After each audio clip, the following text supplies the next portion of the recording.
just a me thing. Oh, hello, everyone. Hello.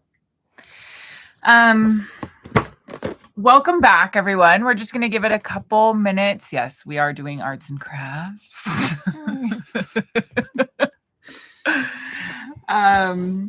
We're 2 minutes out. We're talking about vinyl gloves today. So if you have any questions, drop them in the chat. We're happy to answer them. Most likely it will be at the end of the live stream, but today I think we'll be chugging along quick. So it'll be good. Yeah. It's not as long, but it's a pretty good topic. Yeah. Impactful. Yes. I feel like there's one change, and if people know these things, we can, I don't know, protect a lot of people, I think. Yes. And it's one we talk about a lot, just like offhand in other live streams as well. So I feel like this is a good stream to just talk about what we found about vinyl gloves. So, ooh, do you sell vinyl gloves? Well, spoiler alert, no, we don't. Yep. We will be talking about that and why. Yeah, we'll explain why we stopped selling those, actually. Yeah. So, great question to ask. Very on the nose for the day. Okay. So what's everybody up to? Yeah. It's almost summer. I didn't think so. I don't blame you. Good. I'm glad. Yeah, if you put on a pair of vinyl gloves, they're just like not as comfortable. No, they're really not. They feel like I don't like it. Yeah. Well, okay, I have to be honest. I do have a box of our old vinyl gloves because we were getting rid of them because we don't sell them. And I have used them as like my pooper scooper gloves. Why? I don't know. Use the polyethylene gloves. I know, but it's just like I didn't want them to go to waste, so now I have them. But all right. Now it's the same as like a boat seat. I hate sitting on boat seats. Very so I always sit on a towel because they get. You know when you like sit into it? No, a glove. Oh, both.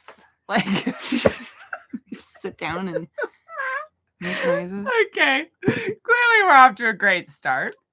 All right, it's 10. Yeah, so we're at time. So I hope everyone is ready for the introduction to the Glove Lab. Woohoo! So, welcome back, everyone. Like I said, and thank you for joining us for another live stream. We're talking about vinyl gloves today. And, you know, we obviously will be answering any of your questions. So, again, just drop them in the chat. Thank you for already participating. Great. We love to see it. All right. So, quick introduction for those of you who don't know us. I'm Sarah. This is Ashley. We work for Eagle Protect. We are in the marketing department, so we get to do all the fun things like this. So thank you for being here with us today. About a little bit about Eagle Protect is we're the world's first B Corp disposable glove and clothing supplier, which we are very proud of. And we are also a little bit unique because we developed a glove testing program for our gloves. When a range of our nitro gloves come in, we test them when they get to the US. We test them for cleanliness, for strength, durability, toxicity, that kind of a thing. So you can trust the glove that you're wearing. And so we're also pretty proud of that. So that's who we are. Yes. And we do have a live stream on that. So if anyone wants to see that. Last week, I think. Last month. It feels like last week. Oh my God. Not last week. Yes. It's been a whirlwind. And then I'm Ashley. Hello, everyone. If you comment or, interact with us online, that's usually me answering you and chatting with you. So I always love it. And first, like always, we have a fun question for everyone. Well, I don't know how fun this one is, but team vinyl, cassette, or CD? What's your throwback jam format? I wish I was cool enough to say vinyl, but I'm not. What's yours? I would probably go with a CD because I really loved the Discman. Okay. To take it with you. But then I think the cassette is also special because like I'm dating myself. When you would listen on the radio and you have to like try to record your song but not get the DJ's voice on it and stuff, and then you make your own mixtape. I loved it. I have to say, I have never. Yeah, I assume. Sorry. But I would say Vinyl is a fun one. Mhm. I feel like I used CDs when I was young. CD is a solid choice. So I feel like I have to go CD. Yeah, that's how it I feels. feel It's ya. like you have the I give CDs, you but that I one. feel like vinyl did come back. It did. You know, I feel like vinyl's like the cool one, but I Yeah. just don't feel like I earn it. like I But the don't, CDs were just so solid Yeah. till they scratched, and then which was kind of fun though. Like It was. building it in. it was. Okay. Alright, so let's get to vinyl gloves. Today, we're going to talk about what. See, our graphics department they applied for a grant and got a raise. Slight upgrade. Yes. So let's start out with what is vinyl, huh? Yes. I think that's a great place to start. So, what are vinyl gloves? Okay, vinyl gloves are made from, I'm going to say it wrong, polyvinyl chloride. And so also known as PVC. If you go to, let's say, a building site or something like that, and you see the PVC pipes, it's the plastic white tubes that you see. That's PVC. So it's actually the same material that is made into gloves. It's a petroleum-based material. So this is what we're talking about. And then they have been quite popular of an item, I believe. They were previously, but I think they may still be actually the most used glove in the food industry. And it's because that they're cheap. And that's just something where I understand why people are buying it, but that today we just want to talk about where there's some serious safety trade-offs. And we just want to make sure everybody understands kind of what goes along with using that vinyl glove.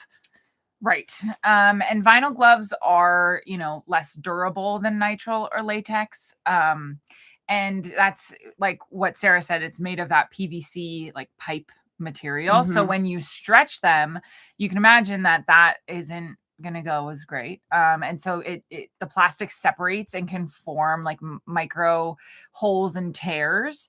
And so that can be kind of a protective barrier that's lost. So it's kind of like it renders it a little useless. Yeah, they can actually start ripping as soon as you put them on, because if you think about that plastic pipe, right, it's like really, really hard. So if you look under a microscope, they have the same microscopic, it's really just kind of like hard shards of PVC. And then so when you start bending the gloves, those sharp edges, they start breaking and holes and cutting the gloves and stuff. And they actually start breaking down as soon as you start bending them, because it's not a really soft material when you get down to the microscopic level. So that's kind of why they get holes in them right away, even though you don't see them. You don't know it, you don't see it. But when it comes to microbes and things like that, it's just at a level that we can't see visually, but just trying to explain what happens.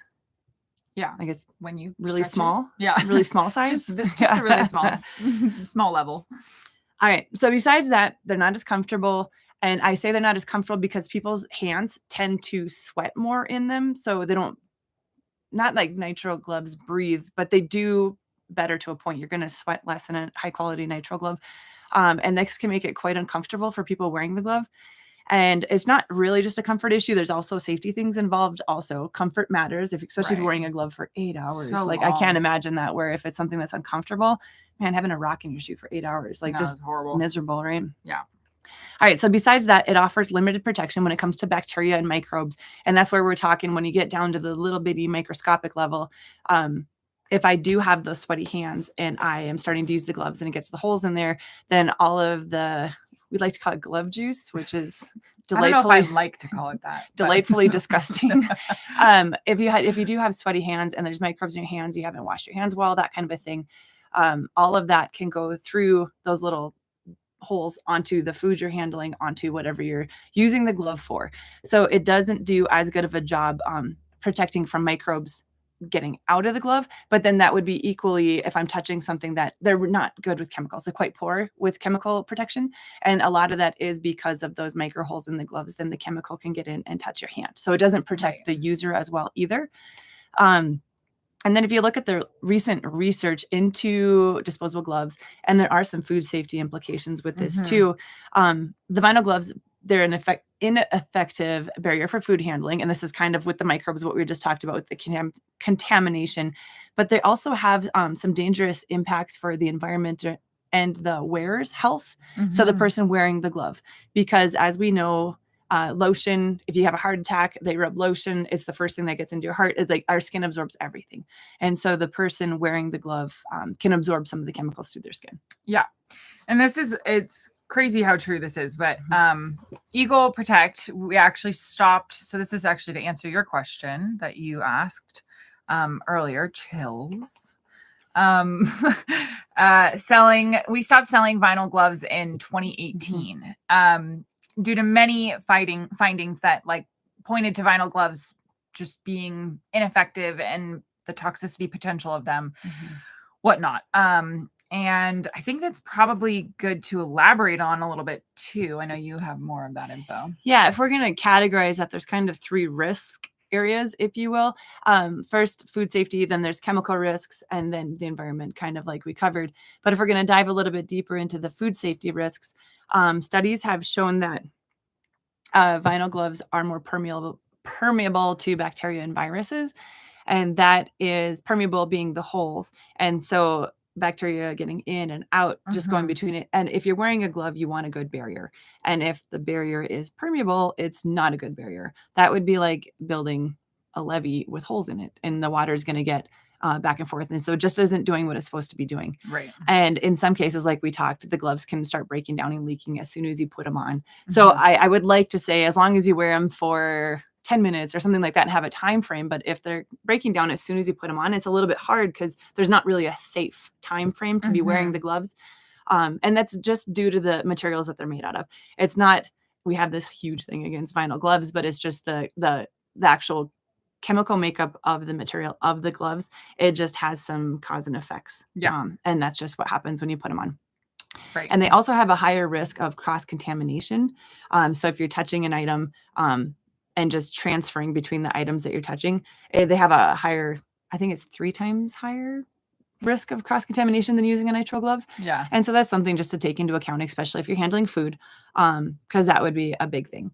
The second one, and this one is the one that kind of resonates with me a little bit, are the chemical risks involved with vinyl gloves. And I'm the person who doesn't take my receipt at the store, and I'm like, totally don't want to touch it. And I'm trying to get my New Year's resolution was to get like chemicals out of my life this year and stuff. And so it's like, this is the one that I resonate with a little bit more, I guess, is just because I'm thinking about me if I was wearing this glove. But the chemical risks involved, a lot of vinyl gloves can contain phthalates. And so if anybody's ever heard of phthalates, it's something that we're just not supposed to be touching because our skin absorbs it, hence my receipts. All right. So I didn't know about the receipts. I'm blown away right now. It's the thermal paper. You're not supposed to touch it. Within 5 seconds, it's in your blood. 5 seconds. Way. Okay. I would like someone to prove me wrong in that, but I'm pretty sure that's what it is. Wow. So it's just something where your skin absorbs everything it touches. And then they add these phthalates. It's not like they're doing something devious, but as we said, the PVC pipes, they're hard. The PVC material is really hard. It's hard plastic. So we need to soften it up to be able to make it usable, squishable, flexible, to be able to fit on my hand and have my fingers still be able to bend. So they add the phthalates to the plastic, and this makes the plastic flexible. So it's just part of the process and the recipe to make the vinyl gloves. But the phthalates can leach into the food I'm touching, or it can leach into my skin. Fatty foods are especially prone to absorbing the phthalates from the gloves. So it's just something where so interesting, right? So even if you didn't do anything with the gloves, if I'm touching your food when I'm preparing it for you, you could be eating these phthalates just because the food had touched the gloves, the phthalates leach to the food and the food is ingested. So there's kind of the cycle of that, but then also absorbing into your skin. Through everything absorbs into your skin. And the phthalates are linked to cancer and reproductive harm, and they're called endocrine disruptors. And so they interrupt your endocrine system, which has been tied to cancer.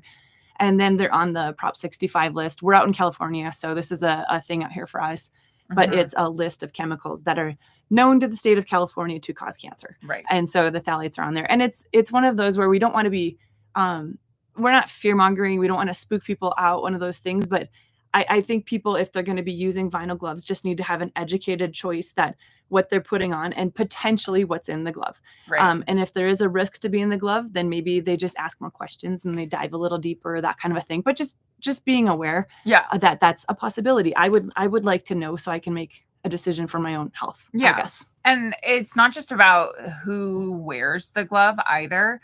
Like these chemicals can affect people who are receiving the food prepared by vinyl gloves. But again, there are so many things that in the world that, have chemicals and can harm us. But Like this receipts. is just, yes, exactly. Like, but this is just like another thing to be, I guess, aware of, which sucks. We always have to be aware of everything, but it's kind of a bummer. But I am going to pop a link to a blog that we have called Vinyl Gloves Protection or Poison. Very great name. Sounds intense. Talks about basically chemicals. Good bedtime read right there. Not intense at all. And it talks about like the endocrine disruptors that Sarah mentioned and all that. So I'm gonna put that in there. While you're doing that, the last one that we mentioned is the environmental impact. And of course, we all know that it's good to take care of the world, take care of our environment, and do the least amount of damage that we can.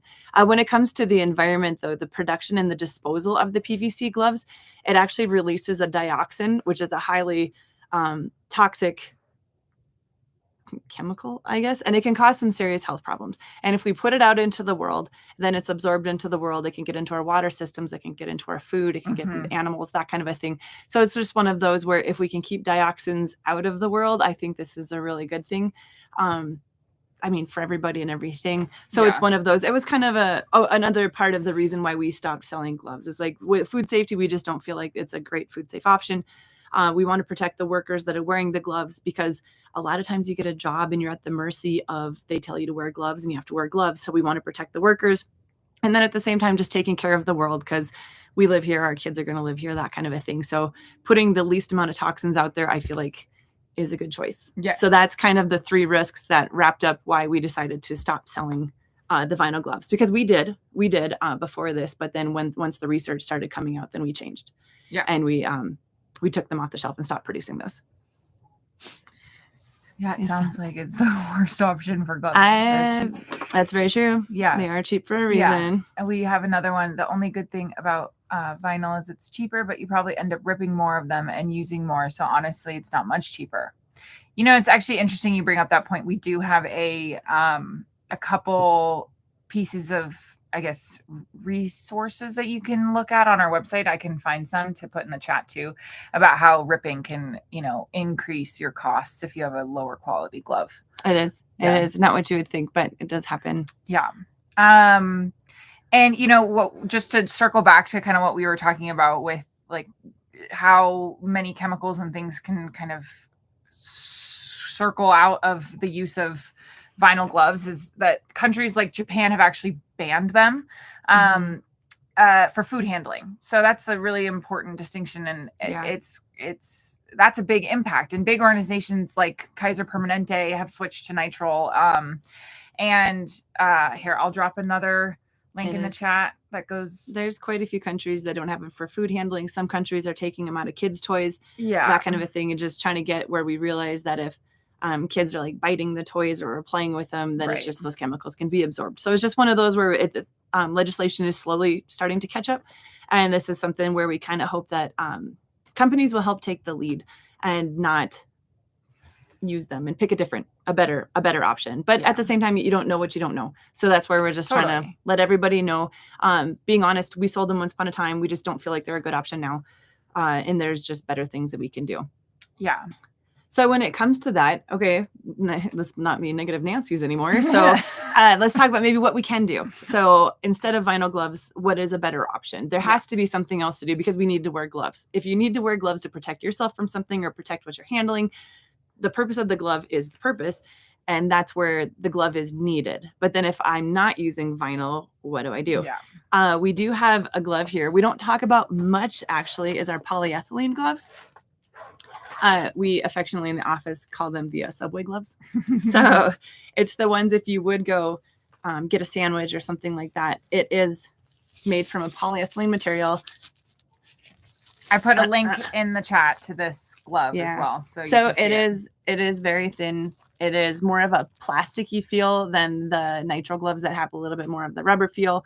But it's a great option for short low risk, like food handling, things like that. If you're touching it just for a minute, something like that, where they're very inexpensive, they're easy to put on, they're easy to take off. You can see the fit isn't quite as good as a nitrile glove, but that's where they're really quick and easy, and they're also very inexpensive, and this is why. But if you get, we have a higher quality one, so they should stretch, so they're not breaking off and ripping into the food. Okay, there. So then they're going to stretch instead of breaking off into little chunks and pieces that get in my food. But this would be really good if you're making sandwiches, salads, that kind of a thing, especially if I make your food and then I have to go to the cash register and get your money. So I take off my gloves to do the money in the checkout, and then I go back to make another sandwich. You just don't want to be chucking through nitrile gloves like that because that's just expensive. So the polyethylene gloves are a great alternative in that realm instead of a vinyl glove. And they just don't have the chemicals. They don't have the chemicals that the vinyl gloves do. And they're going to have the probably better protection, honestly, even if you get a good polyethylene glove. The other one I would say is we do have a very thin nitrile glove. Of course, we're pro nitrile. So we have our... As you can tell. We're in our sample room today. If you guys wanted to know in the office, we thought you guys could... a little sneak peek behind the scenes. Our massive stacks of gloves back here. It's like all walls, so just know that. Our dungeon of okay, so we got our fine tough glove, which is our thinnest glove. It is a 2.6 mil. Mil is the thickness of the glove, the measurement.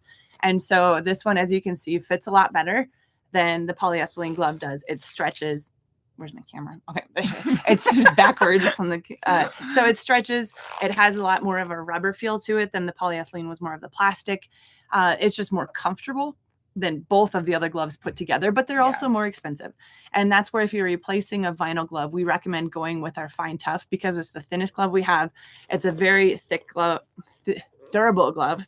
And so you're not going to have ripping issues, that kind of a thing. So we would recommend this for, let's say, food handling. That's going to be longer periods of time, more than just a minute or two. Or if you have a higher risk thing that you're dealing with and you just want to be really careful with the microbial transfer, cross-contamination, that kind of a thing. The nitrile is just going to be a better option than vinyl. And it is more expensive if we're going apples to apples, if you're just looking at the sticker price. But we'll get to that a little bit later. But those are the two options we would recommend. But it really depends on what you're doing with the gloves. Yeah. And I just dropped a link in the chat for that fine tough glove. It's the white one, but we just tried on our... We have white and indigo. And obviously we do recommend, choosing a right glove for the task that you're, doing, which takes a little bit more, attention. And we have, we're happy to help with that as well, even if, you're using a different glove at the moment. But you also want to just make sure that your supplier is transparent about what's in their gloves. So that's why we have mentioned this before, but we developed Delta Zero testing. And that essentially makes sure that every glove we sell meets the quality standards that we have set forth. And also, that the FDA and, we're compliant, but we go even further. So yes. And with our Delta Zero testing, we do a dermal toxicity testing. And this would be something that would catch, like we're talking about all these chemicals that could be in gloves, the cheap additives that could be in gloves, that kind of a thing. With our Delta Zero, we test a range of our gloves when they get to the United States. We send them off to independent labs for testing, and then we know those aren't in our gloves. And so that's just that extra step so you know what you put on your hands and just have a little bit of sense of safety, I guess. And then I think that pretty much wraps up what we had planned for our live stream today on vinyl. I hope everyone has learned something. If not, just enjoyed listening. And if we have any questions, please, put them in the chat and we can answer them. We did get a question ahead of time. So it is, why are vinyl gloves? Oh, are we going to? Okay, here. Go ahead. You can keep going. Okay. So this one was the one question we got beforehand. Why are vinyl gloves still so common if they have all these risks? Which is a great question because it's kind of one of those seems obvious once you talk about it and you explain it and you see get all of the details. But the basic thing is they're just cheap. Yeah. So if I'm going to go to a store and buy gloves, they are the cheap option. They're but they've also been used for long enough. Weirdly, they're trusted because they've been used long enough. They've been used in enough companies. They've been used they've been using long enough. It's one of those that's like, oh, this is what we've always done. So it's one of those where they are a trusted glove and they're a cheap option. But the more people get to know about the gloves, and if you actually pay attention to if the gloves are ripping and that kind of a thing, they're not as good as everybody thinks. But I think it's just going to take some time to kind of like get used to a different glove and start paying attention to gloves, which usually aren't at the forefront of what we're paying attention to, because there's so many other things and safety factors to deal with and that kind of stuff. But I would say that's probably the main reason. But we do actually have a case study where we did. This is what we were mentioning before. Yeah. We worked with, we'll just say a large company in the U.S. that I can guarantee everybody's heard of. We're not supposed to say their name. So, so they were using vinyl gloves, and they were using it in like the deli, making meat trays, working with hamburger, the bakery, that kind of item. So back in the back of the store, I guess, they were using all the vinyl gloves. We started talking to them about the risks of vinyl gloves and about the contamination, about the microbes and about the chemicals and things like that. And it's a company that cares. They really do care. They were listening to our story. They looked at the science. They were intrigued, but they didn't want to take our word for it. They wanted to do their own testing. And that's totally fine. They took our gloves and they took them without us involved because they don't want it skewed, which I totally respect that. And not that we would, but it's one of those where they did their own testing because they thought their gloves were working just fine. Right. But once they actually started paying attention to gloves and realizing how much the vinyl gloves were ripping, they were ripping so often, then sometimes the workers were even keeping them in their pockets because it takes a long time to go back to the glove box, change gloves, wash your hands, and come back. So they were keeping gloves in their pockets, which is not a good food safety practice. Nope. And then they were just putting on 2 or 3 gloves at a time, and they were ripping. It was just like really inefficient. And they didn't know this until they actually started looking at just gloves. Yeah. So then they switched to, they actually use our Fine Tough, the Indigo now. And they switched that. So sticker price, if you just go glove to glove from the vinyl glove to the Fine Tough, it was more expensive. But they realized it's kind of after they did their own study, it's like you get what you pay for. And since the Fine Toughs don't rip as often, they're more durable. People aren't changing gloves constantly, washing their hands constantly, which makes their workers a lot more efficient. Right. So they were actually using less gloves because they were using them for longer periods of time. They didn't have all the ripping problems. The workers were a lot happier once they switched to a better glove as well. And once they put the numbers to it, sticker price, we were more expensive, but in the long run, they actually saved money going to a better glove. Right. So that was something which was pretty cool that they did it. It wasn't even us that sparked that one. They wanted to do it, and doing the due diligence was worth it because now they have a better glove and it's cheaper, which is a win-win for everybody because we all have budgets and we got to get paid. Right? This is true.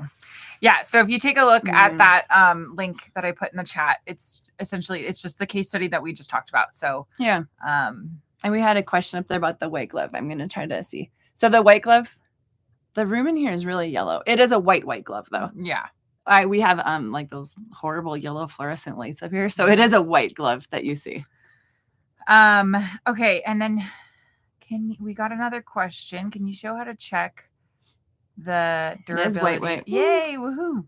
The durability of the 2.6. Do you want to put the video of we have an inflation test that is, I think the best way to kind of do it. That's when you want to see the types of, what do you call it?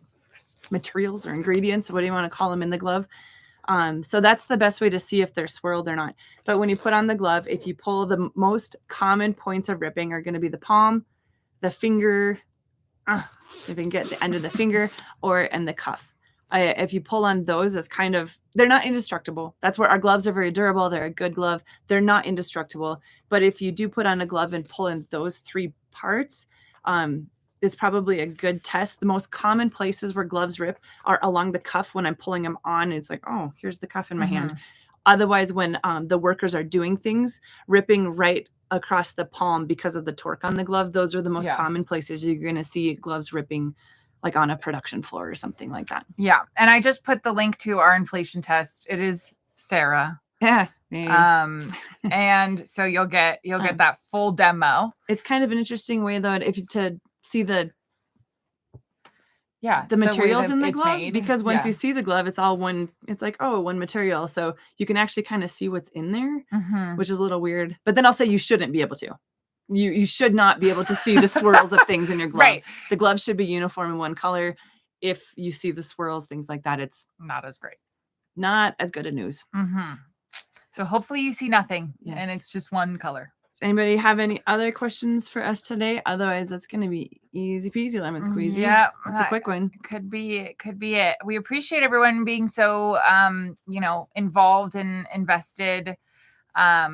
Oh, and we got one. Do the purple fine tough gloves rip when put on if the size is smaller? If you do wear a smaller glove, the glove is going to tend to rip more just because it's not the right size. Yeah. We don't recommend wearing a glove that's too tight because it also puts stress on your hand. It's just not good in the long run. Yeah, it's definitely very, very important to wear the proper sizing. Which is a good intro for talking our next one. Oh yeah. It's not next week. Let's go next month. Next month. Our next live stream on July 9th. So we are essentially having a little story time because we're going to be going over one of our case studies and a story of working with Nature's Bakery to the wonderful stop fig bars. They're so good. I had one this morning. The raspberry. The raspberry is pretty solid. So basically, they had some ripping issues. And which is very common. It's the most common glove problem that we run into. Totally. Is gloves ripping, and then it ends up where there's chunks in the product, which is not ideal. Yes, yep. And so we'll talk about that. Yeah. So we'll kind of let you know the story, how it happened, where they are now. Yep. But that is it for today's Glove Lab, and we really appreciate everyone joining. And don't forget to subscribe because that's how you guys are going to get notifications about the next one. Yes. And we're grateful that you guys all have joined for today. So we will see you next month. July 9th. Woohoo!